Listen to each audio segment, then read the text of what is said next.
Hello Goblins, it's Chris, Eldritch Pipes. It's an episode of this week's Pipes. And I've got some interesting things to show you. But before we get there, what do I want to tell you about? Oh yes, last week I might have shown you the rod, the tube, for casting a new size rod. And I cast one this week, so here it is. It's also kind of an experimental colour. It's meant to be I was going for a brown, but it came out rather orange. It was using the amber as a base, but with some other things mixed in. So that's a 32mm rod. I'm not sure what I'm going to make with it yet. Well, actually, I might have an idea. But yeah, I've got to try this brown again and attack it from a different angle. But the rod cast really well. So very pleased with that. I was really concerned that the resin was going to overheat.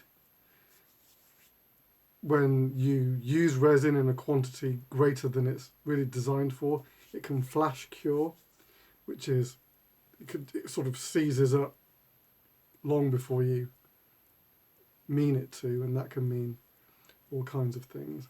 But it didn't. It just behaved wonderfully. So we're cracking ahead.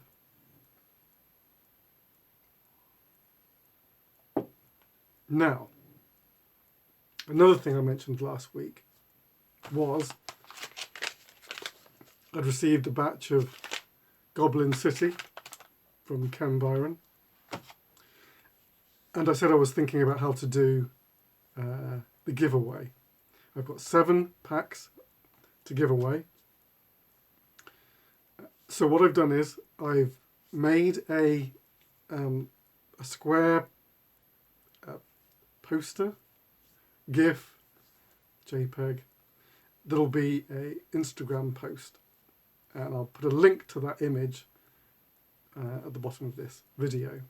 So you can either download the image and use it in your own Instagram account, or you can repost the Instagram post that I do.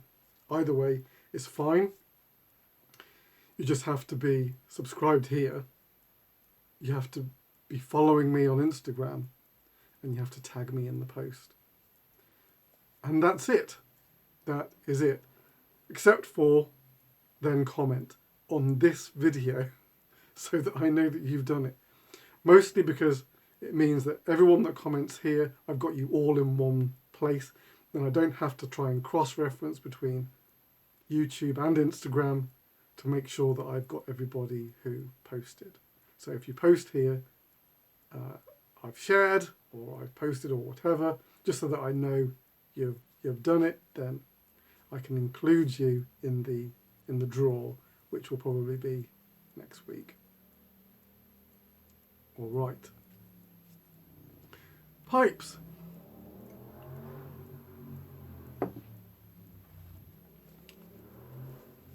Both of these are cool. Says he, but these are really fun pipes to make. And I'll show you. This fellow, not everyone will recognise this guy because I've only made one before. And it's, yeah, that was a little while ago. The pipe is on my previous Instagram account, Lost Forever. This is a Kadath relic. And is a rather extravagant piece. It's like a 5-inch stem, I think, on this guy. So overall, he is like 6, maybe 7. How long is he?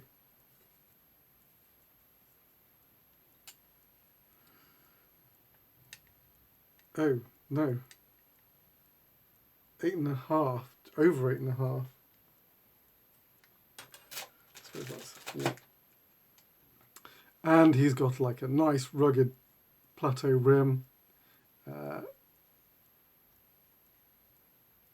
This kind of ribbed rustication.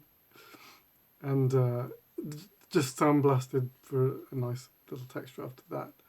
A kind of star. A star.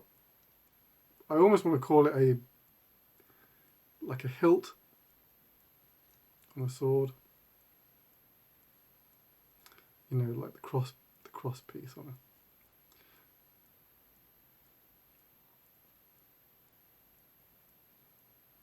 And then olive Cumberland stem.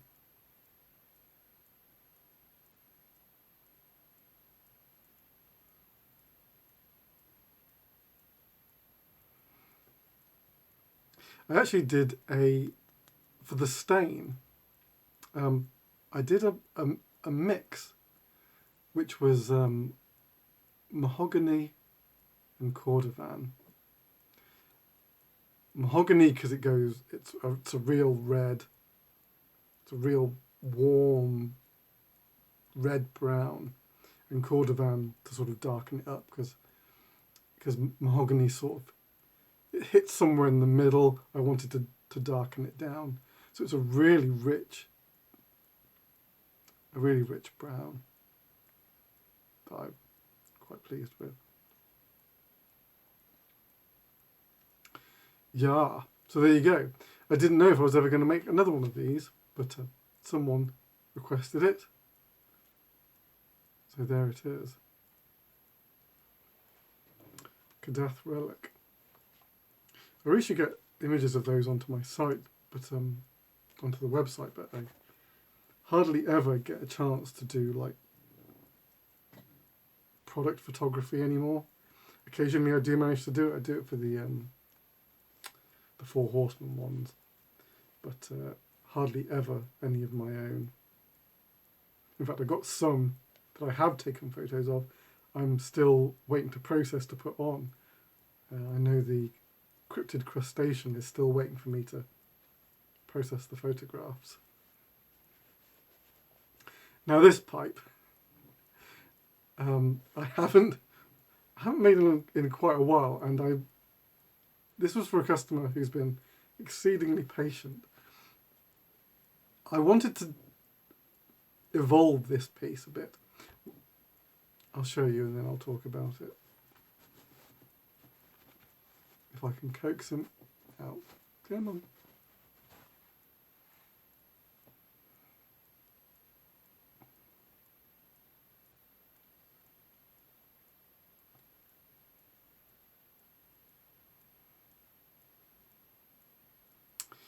If you've been following this channel for a longish time, you might recognise this shape.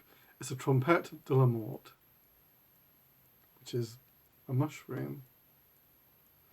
Now in the past, I've done this as a smooth, thing, really kind of like going for a kind of like a black and briar contrast, sort of going for the grain.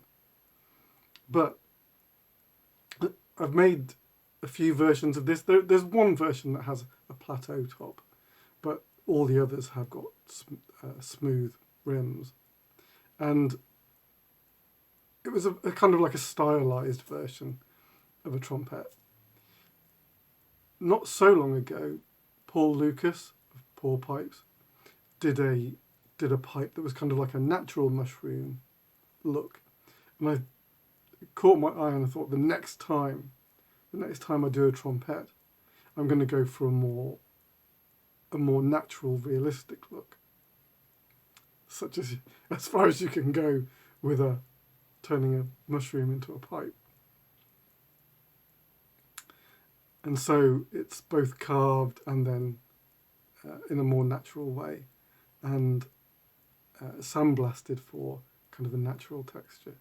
And I've got to say, I'm really pleased with him. Trying to work in sort of like folds and splits and curls, and just generally trying to make this guy